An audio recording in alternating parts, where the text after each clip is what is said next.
Maintenant, supposons nous essayons de gérer cela, nous obtenons un peu de temps plus tard, en lui faisant confiance pour le diriger, c'est là que la plupart des gens trébuchent. Je ne suis pas sûre de pouvoir lui faire confiance pour le diriger. Eh bien, si tu es vraiment intelligent, tu peux simplement prendre un risque, tente ta chance. Qu'est-ce que tu as peur? Réfléchis à ta capacité à le gérer ou à celle d'Adam et à le gérer et réalise que les quelques bonnes choses qui sont arrivées dans ta vie, c'est quand tu l'as laissé taper sur les touches, sur le clavier. Mais tu ne le fais pas assez régulièrement, tu laisses l'autre le faire suffisamment pour qu'il t'efface toujours le bien qui a été fait. Tu alternes donc entre les deux. Maintenant, je dis des choses dont je parle à propos de cet Adam. Je veux corriger quelque chose ici parce que je dois même faire attention à ma confession. Tu dois faire très attention à ta confession. Tu es né en Adam dans le naturel. Mais Jésus a dit que pour marcher avec lui, tu devais naître de nouveau parce que tu as besoin d'une autre nature. C'est pourquoi tu dois naître de nouveau. Nous devons obtenir une autre nature parce que cette première nature dans laquelle nous sommes nés est née dans le péché et ne peut jamais plaire à Dieu. Elle ne peut même pas comprendre les choses de Dieu.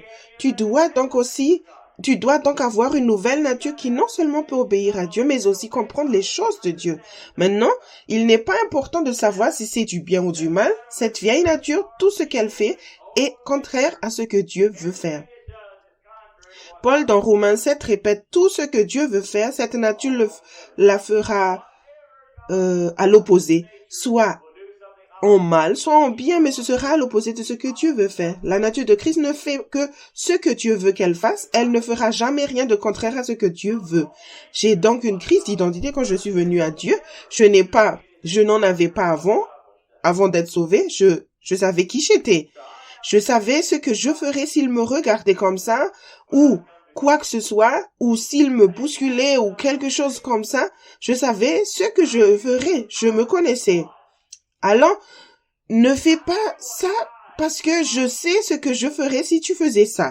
Je me connaissais. J'ai été honnête avec moi. Même si je n'aimais pas beaucoup ce que j'ai été parfois, j'ai été honnête avec moi.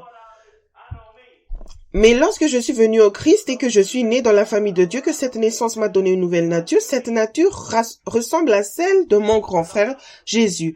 Et l'autre nature qui était comme mon premier frère Adam qui a péché, le Seigneur a dit, je veux que tu tues celle-là. Je l'ai condamnée. Si tu veux voir cela comme deux maisons, cette maison, le Père a dit est condamnée. À partir d'aujourd'hui, quitte-la. Je t'ai donné une nouvelle maison. Va dans celle-ci ou dans l'arbre, c'est-à-dire la nouvelle nature. Installe-toi dans celle-ci, vis ici. Ne retourne jamais dans l'autre maison, car elle est condamnée. Et si tu vis dans cette maison, tu es condamné parce que la maison est condamnée. Ne sois pas là lorsque la boule de démolition frappera. À l'heure actuelle, oui, elle est encore debout, mais elle est déjà condamnée à la destruction. Elle a été condamnée. C'est comme une maison sur le point de s'écrouler. Elle a été condamnée. Et la loi dit que tu ne peux plus y vivre une fois qu'elle est condamnée parce qu'elle n'est pas pure. Elle n'est pas sûre parce qu'un jour, elle va s'écrouler. Eh bien, là-dedans, tout cela va être détruit lorsque Jésus reviendra. Mais nous ne savons pas quand cela va se produire. Cela peut arriver en plein milieu de cette session. Il y a la destruction qui vient sur cette maison, elle va tomber. La colère de Dieu s'abat sur les fils de la désobéissance. Les fils de la désobéissance sont ceux qui marchent dans la chair et non selon l'esprit. Ne te laisse pas se prendre à marcher là-bas quand ça frappe. Tu ne perdras peut-être pas ton salut, mais il y aura beaucoup de feu pour l'obtenir. Tu seras peut-être sauvé comme par le feu, mais tu vas passer par des choses très chaudes si tu te trouves là-bas quand il reviendra.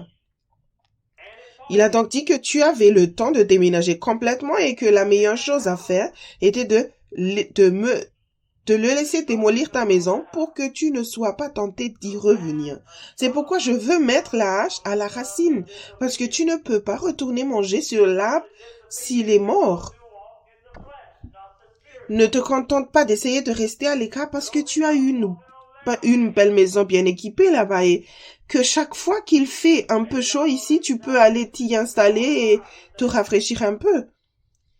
Idem pour les deux royaumes, royaume des ténèbres et royaume de la lumière. Nous avons deux passeports. Tu es censé avoir dégiré l'autre quand tu es entré dans ce royaume pour ne pas pouvoir passer la frontière.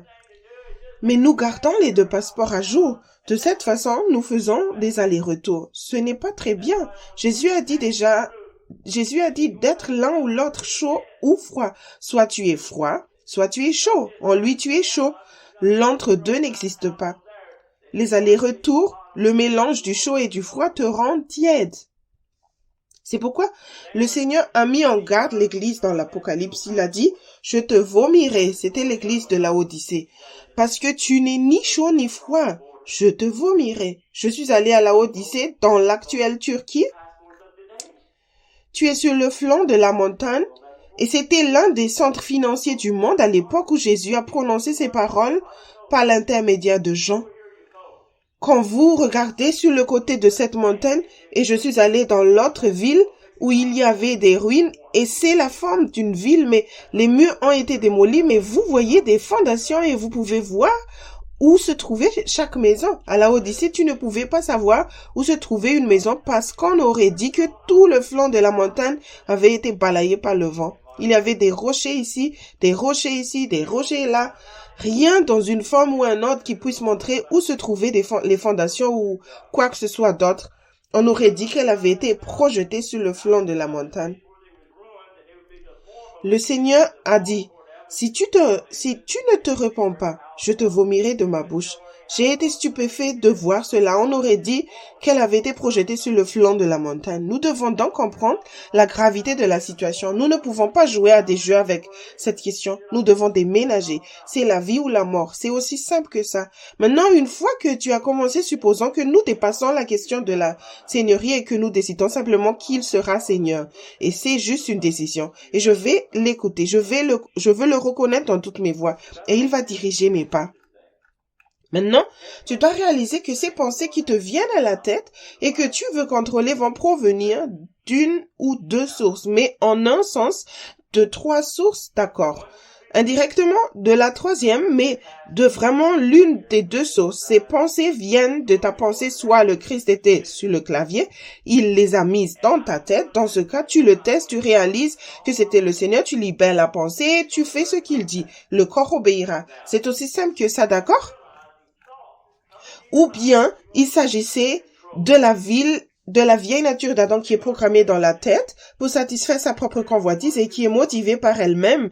C'est ce qui a été programmé dans nos cerveaux tout au long de notre vie alors que nous n'avions qu'une seule nature. Notre système d'éducation, tout ce qui se trouve dans la société a programmé notre pensée pour que ce soit toi qui dirige. Voilà, ce qu'est l'éducation. Plus on est éduqué, plus on est capable de faire fonctionner l'ordinateur. Tu comprends ce que je veux dire?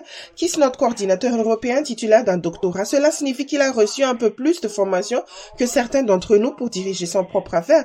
Mais il ne dirige pas son propre affaire avec son doctorat. Il devait déménager de cette maison, d'accord? Il a dû quitter cette maison. Cela ne veut pas dire que l'éducation n'a pas une certaine valeur, mais la partie de l'éducation qui t'apprend à t'appuyer sur elle pour t'orienter est une erreur. La raison pour laquelle ils t'enseignent cela, c'est qu'ils ont aussi une nature d'Adam et qu'il n'y a pas d'autre façon de faire fonctionner l'équipement. Il n'y a qu'un seul clavier en eux et c'est la seule façon de fonctionner. On dirait que c'est la vérité, mais ce n'est pas le cas, c'est seulement vrai.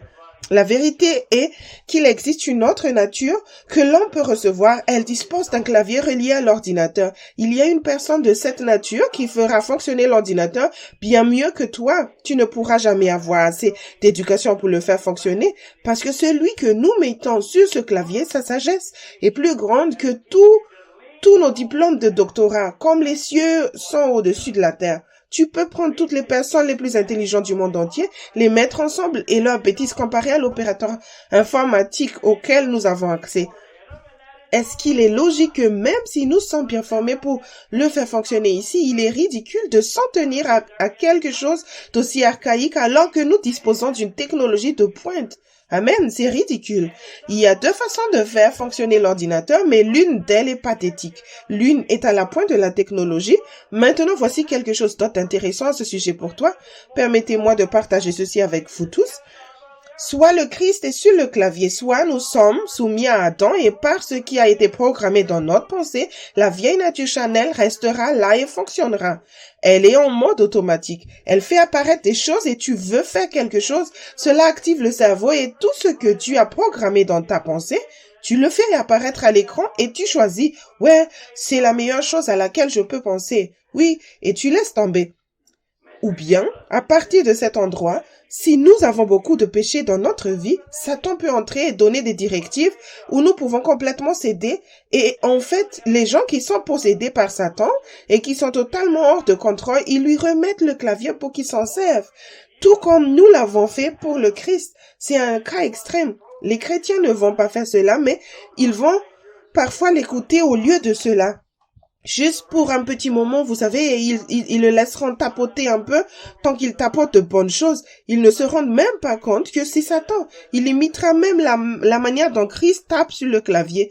Ici, il imitera le Seigneur. Laisse-moi te montrer comment le frapper. Et il le fera. Et tu n'as pas changé la commande. Tu es toujours là-bas, c'est-à-dire dans la chair. Le Christ ne vient pas là pour taper sur le clavier. Il en a un ici. Tu dois changer le contrôle là-bas. Tu dois lui remettre l'autorité qui se trouve là-bas dans la nature de Christ. Soumets-toi à lui, quel que soit celui à qui tu cèdes. Il a donc l'une de ces trois sources. Soit Satan joue sur le clavier, soit Adam et la vieille nature charnelle jouent sur le clavier, soit Christ est sur le clavier. C'est de là que viennent les pensées de l'un de ces trois endroits. Alors, comment allons-nous faire fonctionner ce truc? Comment puis-je savoir lequel de ces trois-là il s'agit? Oui, surtout si Satan imite le Christ, d'accord?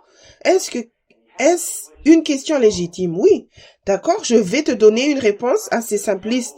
Ce n'est pas toujours aussi simple si tu le parcours, mais tu commences par ce que dit la parole de Dieu. Ensuite, je l'accepte comme étant la vérité. Traite ensuite des raisons pour lesquelles je ne peux pas y croire ou l'exécuter ou quoi que ce soit d'autre, mais ne modifie pas la parole de Dieu en fonction de ton incrédulité. C'est ce que dit la parole de Dieu. Maintenant, regardons l'accès de Satan au clavier qui pourrait mettre des pensées dans ma pensée. Un simple passage des Écritures.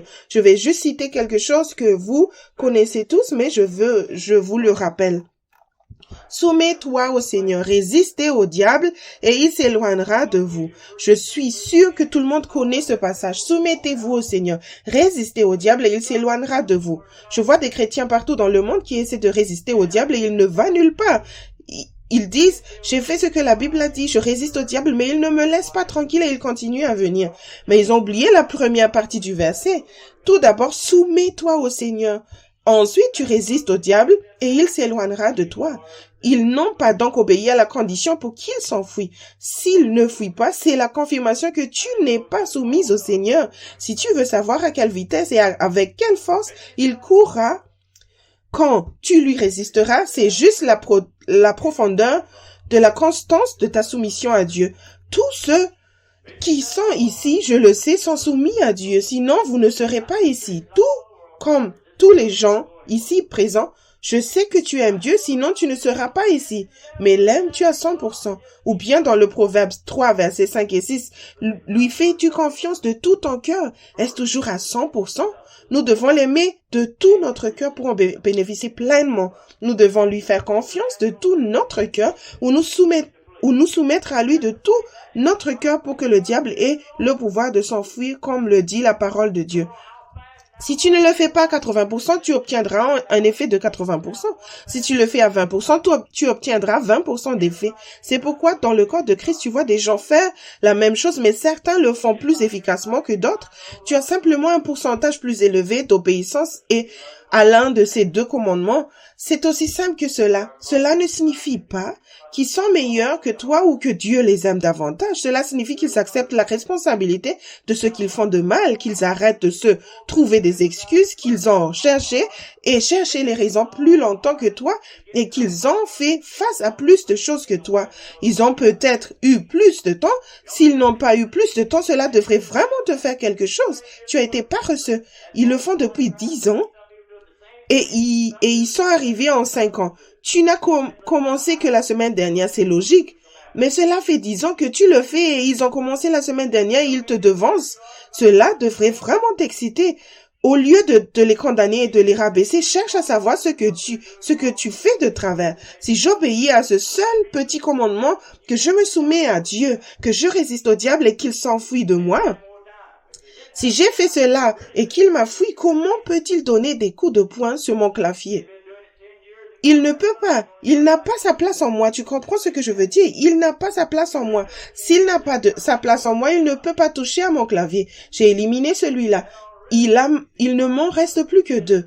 J'ai déjà parlé à l'autre. Ce n'était pas une suggestion, c'est un ordre de Dieu. Mortifiez donc les membres de votre chair. Cela signifie tuer. Mets la hache à la racine de l'arbre, c'est l'orgueil. Quand tu t'es vraiment humilié, encore une fois, c'est exactement la même chose que de te soumettre à Dieu de tout ton cœur. Quand tu t'es vraiment humilié, que tu as totalement lâché tout contrôle, que tu t'appuies sur Dieu, que tu fais cela à 100%, tu as aussi mortifié la chair.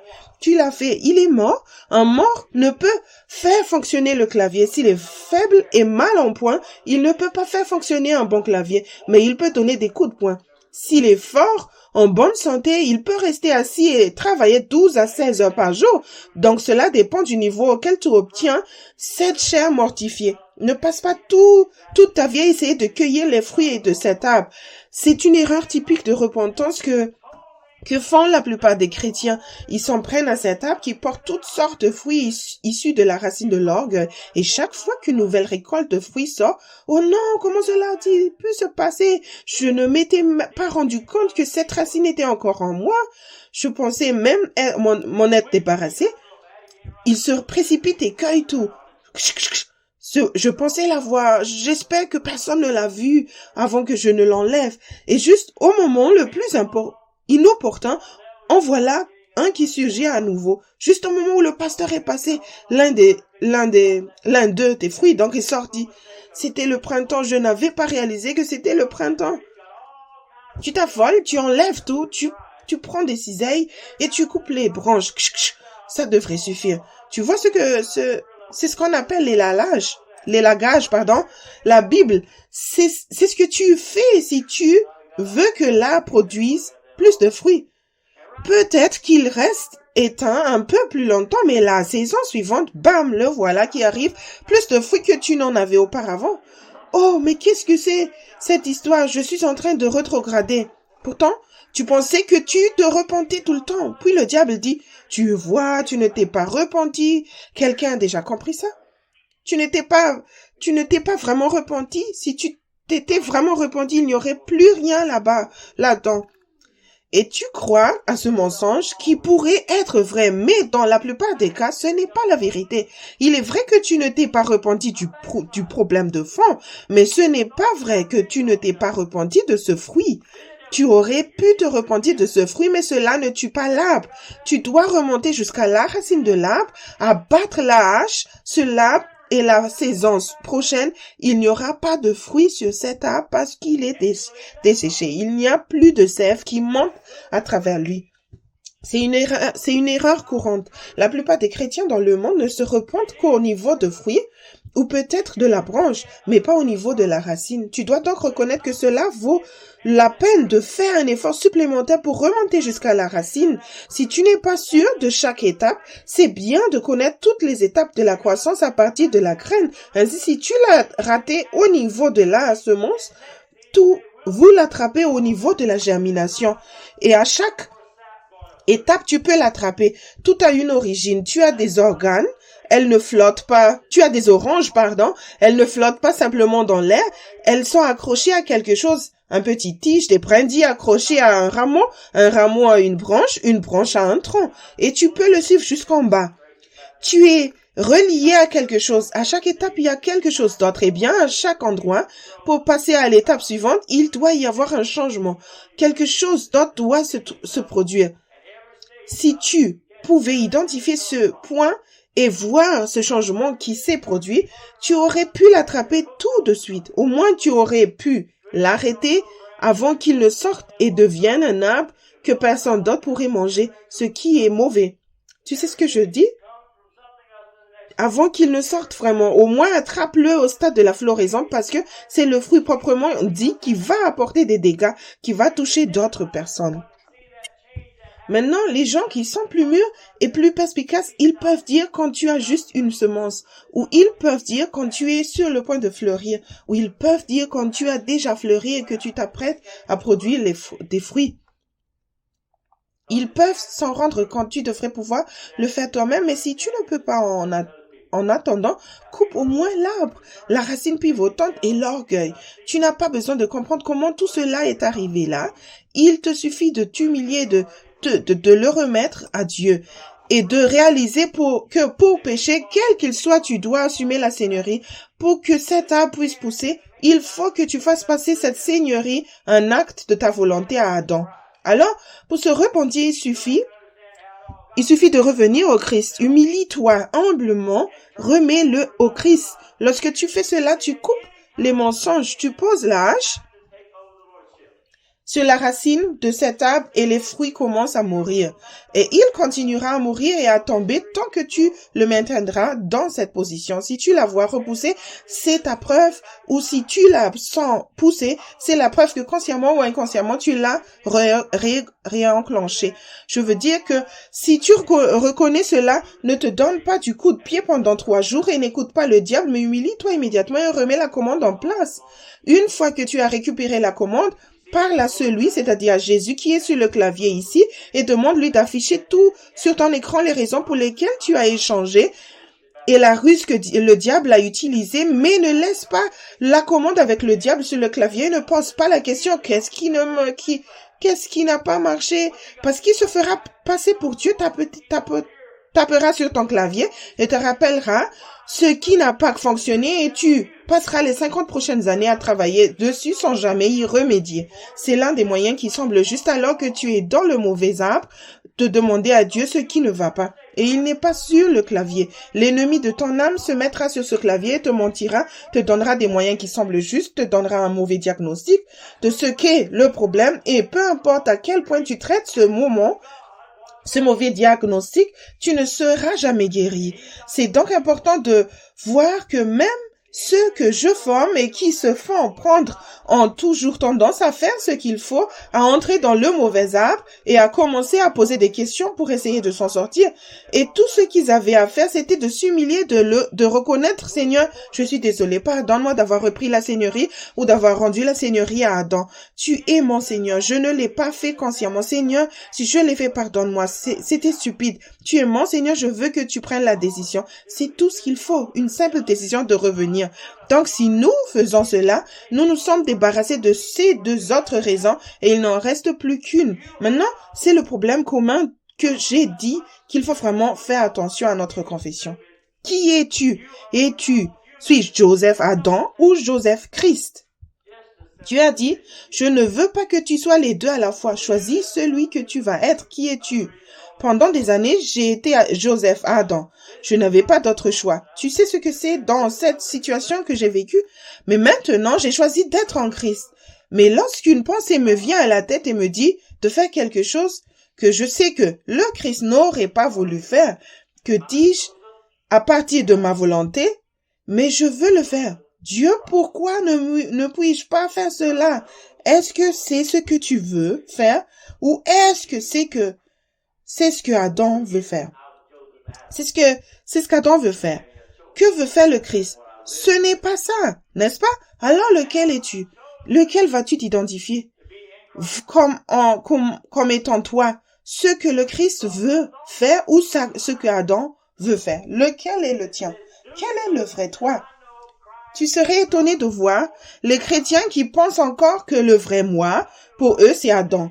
C'était toi, ce corps est mort et ton esprit est passé dans ce nouveau corps qui est le Christ, un corps spirituel. Tu peux choisir celui qui te conviendra le mieux. Et cela affecte la façon dont tu réagis.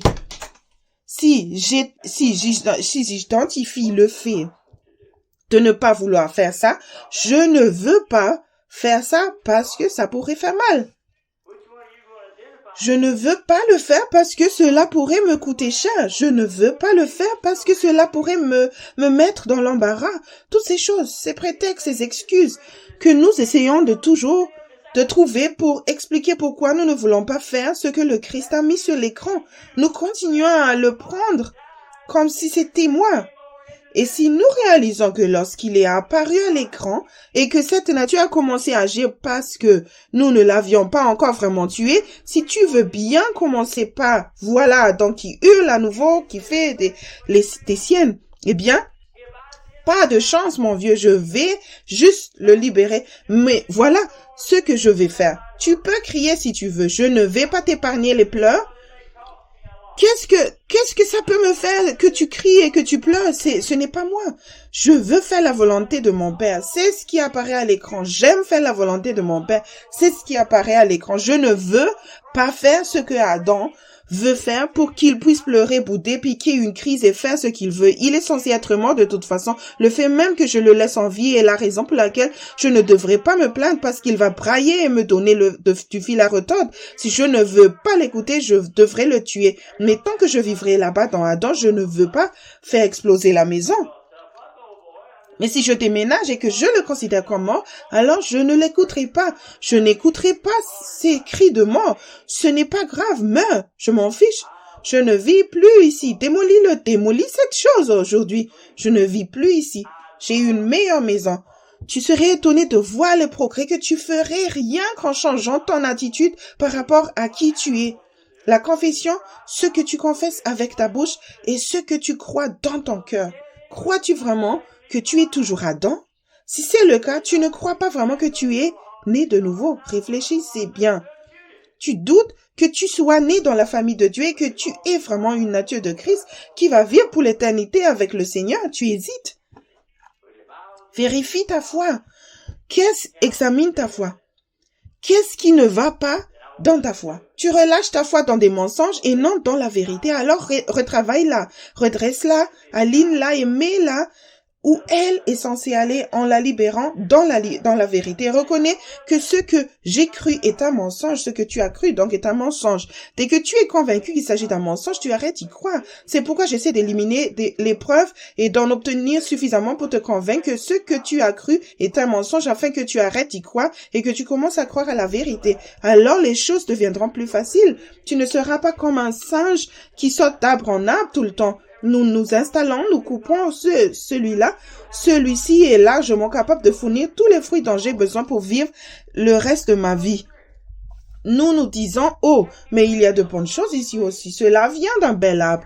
Il a fallu beaucoup d'années pour que cette chose pousse. En fait, tu ferais mieux d'en couper un aussi haut que ces grands séquoias ou pins ici. Waouh, il a fallu des années pour faire pousser ça. C'est un bel arbre, il est beau. Tu te souviens de la Bible, le fruit est beau.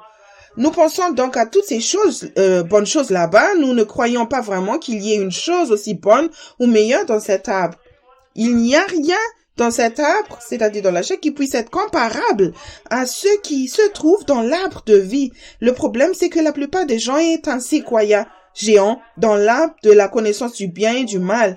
Et ils ont un petit plan chétif dans la nature du Christ qui ne porte même pas encore de fruits. Si tu coupes ceci, c'est-à-dire la nature d'Adam, et que tu mets toute l'énergie dans ça, dans la nature du Christ, cette petite pousse peut croître rapidement.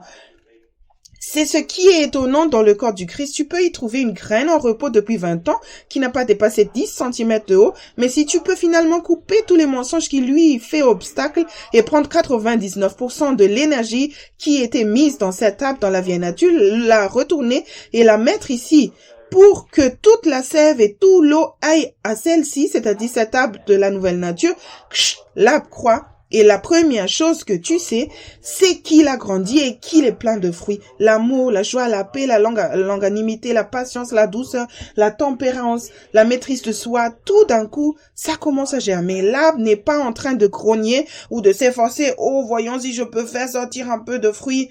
Tu as déjà vu un arbre fruitier faire ça? Tu l'as vu au printemps gémir et se plaindre en essayant de faire sortir les fruits?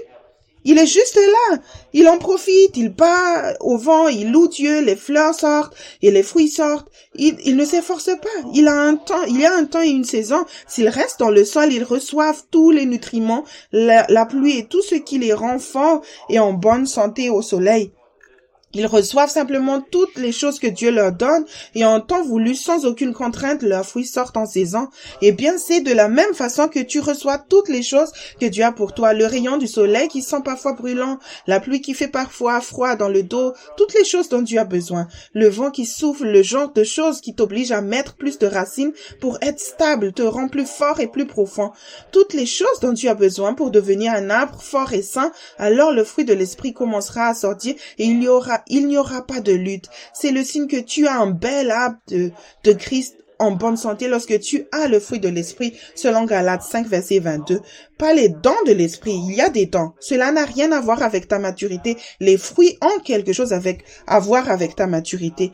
Tu n'as pas besoin d'être un arbre géant et adulte, un séquoia pour porter des fruits, mais cela prend un peu de temps. Mais même un petit arbre portera des fruits. Il n'en porte pas beaucoup, c'est tout. Mais ce qu'il y a est bon. Mais comme tu continues à travailler autour de lui, il porte un peu de fruits, tu apprécies les fruits, puis après avoir cueilli les fruits, qu'est-ce que tu as fait? Tu l'as taillé. Je n'ai jamais compris cela pendant longtemps. Je fais encore quelque chose de bien. Les fruits sortent et je rends gloire à Dieu. J'ai enfin quelque chose de bien. Et la chose suivante est arrivée, la tondeuse. Et je pensais que Dieu me punissait parce que j'avais fait quelque chose de bien. Non, il m'a aimé et apprécié le fruit que j'ai produit. Et parce qu'il l'a fait, il l'a apprécié, il m'a élagué pour que je produise plus de fruits la fois suivante. Tu dois comprendre un peu ce qu'est le jardinage, sinon tu vas résister à Dieu chaque fois qu'il essaiera de faire quelque chose. Tu vois, c'est le plus gros problème. Les gens ne comprennent pas ce qu'il faut pour être fort et en bonne santé en Christ, de sorte que chaque fois que notre jardinier essaie de faire quelque chose, nous sommes là à résister, à courir vers cette maison, la chair, pour nous éloigner de lui, c'est-à-dire de Dieu. C'est pourquoi tu dois la démolir pour ne plus pouvoir courir nulle part. Tu dois te tenir là et apprendre enfin à comprendre ce que Dieu est en train de faire. Dieu préparait le grand Paul à devenir un apôtre et il devait apprendre à supporter une certaine dureté comme un bon soldat parce qu'il allait être confronté à des choses difficiles dans son appel. Et Dieu a permis quelque chose dans sa sagesse qu'il aurait pu empêcher dans sa puissance. Il a permis à un messager de Satan de le secouer de peur qu'il ne soit exalté au-delà de toute mesure. Dieu déversait tellement de révélations en lui, tout comme je parlais de la connaissance, il recevait plus de connaissances qu'il n'avait le temps d'en pratiquer. Il n'avait pas encore produit assez de sagesse pour l'équilibrer.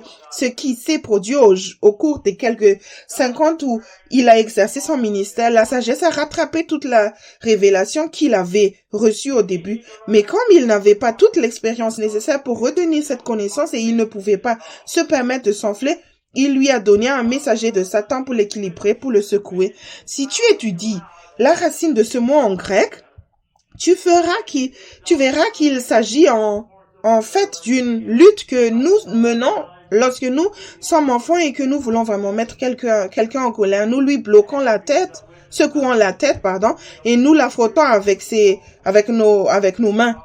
Cela ne va pas te tuer, mais cela va faire couler les larmes de tes yeux. Tu te rends tellement furieux que tu auras envie de mordre un clou de 20 centimes en deux, tu sais.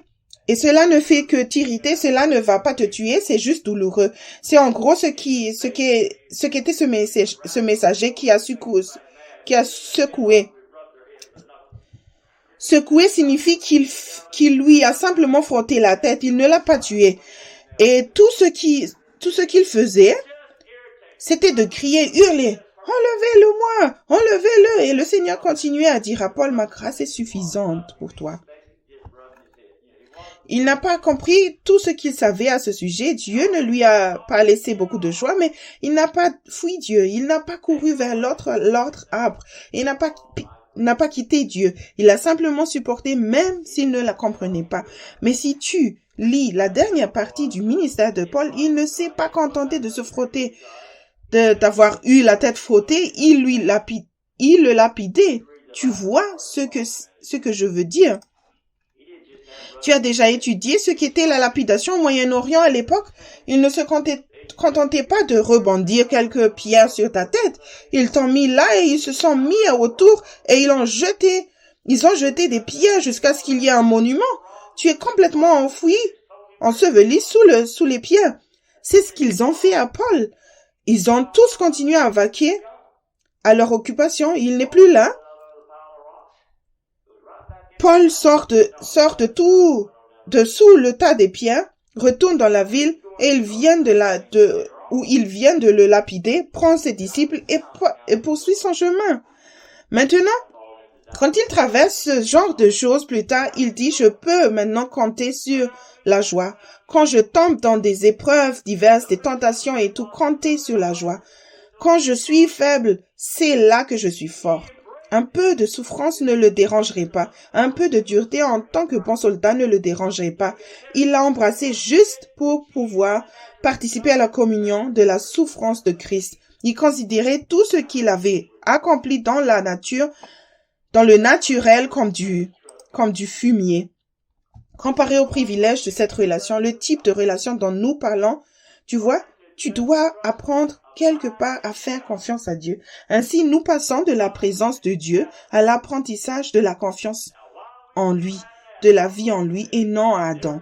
Maintenant, pendant que nous avions encore Adam, je terminerai par ceci, la différence entre avoir l'esprit en vous, c'est-à-dire en toi, et toi dans l'esprit. Quand j'étais tout Adam, ce verre, c'est moi. J'ai accepté Jésus et il a versé son esprit en moi. C'est de l'eau.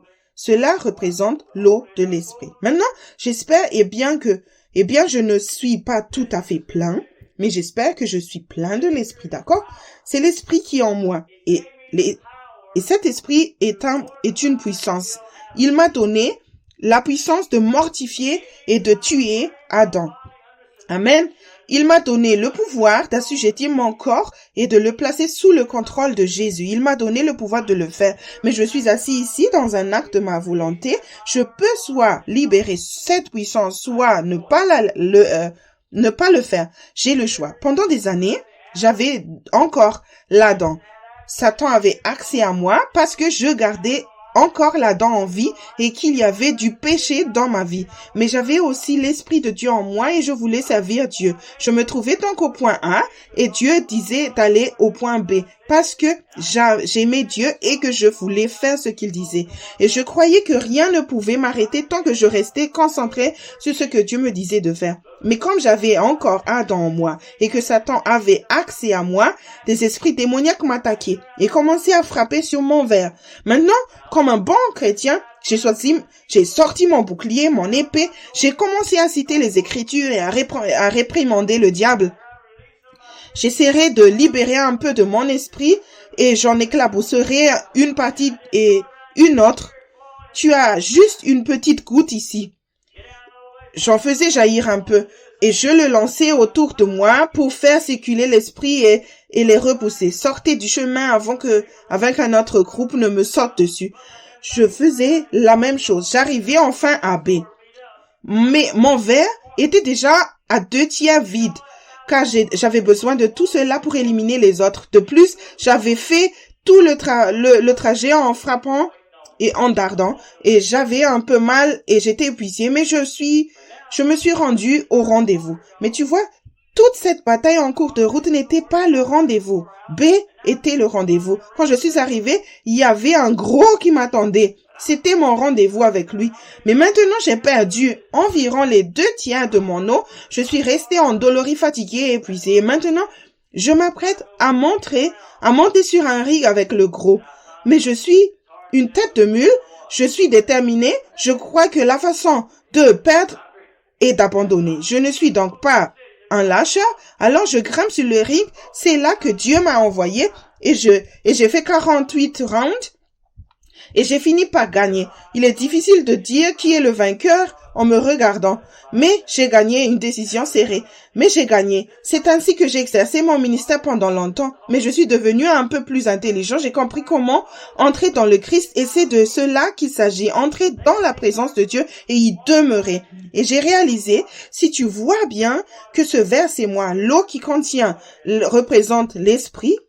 L'eau qu'il contient représente le Saint-Esprit, mais si tu imagines le Christ et le Saint-Esprit, c'est toute cette pièce. Disons que toute cette pièce était étanche et qu'elle était simplement remplie d'eau. Un grand réservoir d'eau, de l'eau claire et cristalline à l'intérieur. Et ce n'est pas un verre clair. Et je me rends compte que je dois encore régler certaines choses, mais si mon verre était clair, propre, tu vois ce que je veux dire, plein d'eau. J'ai pu prendre mon verre, l'introduire dans le réservoir et le placer au centre du réservoir. Si mon verre était propre, il devra être propre, sinon il ne laissera pas, c'est-à-dire Jésus ne le laissera pas au centre du réservoir, dans son sein. C'est en présence de notre Père. Aucun péché ne peut y pénétrer. Mon verre brunâtre ou gris ne peut donc pas entrer dans sa présence. Je dois faire en sorte qu'il soit clair, comme l'eau de roche, enlève tous les péchés. Mon verre est alors clair, comme du cristal rempli de l'esprit, et par la foi, en acceptant ce que Dieu a dit, par le sang, j'entre directement dans le réservoir. Maintenant, mon petit verre transparent, comme du cristal, assis au milieu de ce réservoir d'eau claire, tu ne verras même pas mon verre. Tu vois ce que je veux dire? Il disparaîtra. Tout ce que tu verras, c'est le Seigneur, l'Esprit. Amen. Maintenant, si je m'installe à l'intérieur et que je reste là, il est sur le clavier. Et sur le clavier, il frappe sur mon petit écran assis là, au milieu du réservoir, et il dit, fils, nous sommes à A, mais je veux que tu ailles à B. Je dis oui, Seigneur, chaque fois que tu seras prêt. Parce que je n'irai nulle part tant que le réservoir n'aura pas bougé. Ou le nuage, la boule de feu. Seigneur, quand tu voudras y aller, nous irons et je ferai tout ce que tu me diras de faire quand tu y seras. Je te laisserai utiliser mon vase passé et te manifester. Et je te donnerai toute la gloire et le mérite pour ce que tu fais. Je vais simplement entrer dans ton repos ici. Cessez de travailler pour moi. C'est mes propres œuvres, je suis ici pour le voyage. Chaque fois que tu es prêt et que tu dis OK, nous partons, je m'assure de rester au centre du char et tout le char se dirige vers B. À ton avis, combien de démons ont sauté sur le char entre ici et B? Pas question, Joseph. Ils ne vont pas s'en mêler. Ils ne peuvent pas m'atteindre parce qu'ils ne trouvent pas de place en moi. Il faudrait qu'ils passent par le Christ pour m'atteindre et ils n'ont pas de place en Christ et je suis en Christ donc ils n'ont pas accès à moi. Et au lieu de me battre, de donner des coups de poing et de m'épuiser d'arriver à B, je suis maintenant entré dans le repos. Je suis dans la présence de Dieu où la joie est à son apogée. J'ai une paix qui dépasse toute compréhension. Je m'amuse comme un fou avec mon Dieu sur le chemin vers B. J'arrive à B, voici l'affectation. Le vieux gros qui se tient là et il voit ce qui se prépare et ses genoux commencent à trembler quand ce char d'assaut arrive en ville. Et de l'intérieur du char, je reçois un ordre. Père, que veux-tu que je fasse? Fais-le sauter hors du ring. D'accord. Quelle arme veux-tu que j'utilise? Le fusil, le canon, le missile? Il a un arsenal pour chacune d'entre elles, quelle que soit la taille de ce qui se trouve sur le ring. Il a dit qu'un petit Magnum 15 ferait l'affaire. J'ai dit, Seigneur, que veux-tu que je fasse? Il dit, donne l'autorisation de libérer l'autorité et la puissance pour enlever l'obstacle. Et je tire depuis l'intérieur du réservoir. Je ne sors plus du réservoir pour sauter dans le ring et aller au coude à coude. Je viens de tirer depuis l'intérieur du réservoir. Il est parti. Et je dis, super, louez le Seigneur. Et je raconte à tout le monde comment le Seigneur a éliminé cet obstacle et je dis, Père, où est la prochaine mission? Il m'a répondu, oh, c'est ici, assez. Chaque fois que tu seras prêt, Père, quand tu seras prêt, Seigneur, nous irons. En attendant, je vais me reposer. Et nous irons à C, nous irons à D, nous irons n'importe où. Amen. Voilà la différence. Tu penses que cela donne un peu plus de joie de marcher avec Dieu et de le servir et de se promener comme ça par rapport à l'ancienne façon de faire? Amen. Réfléchissez-y pendant cette pause et nous poursuivrons la prochaine session.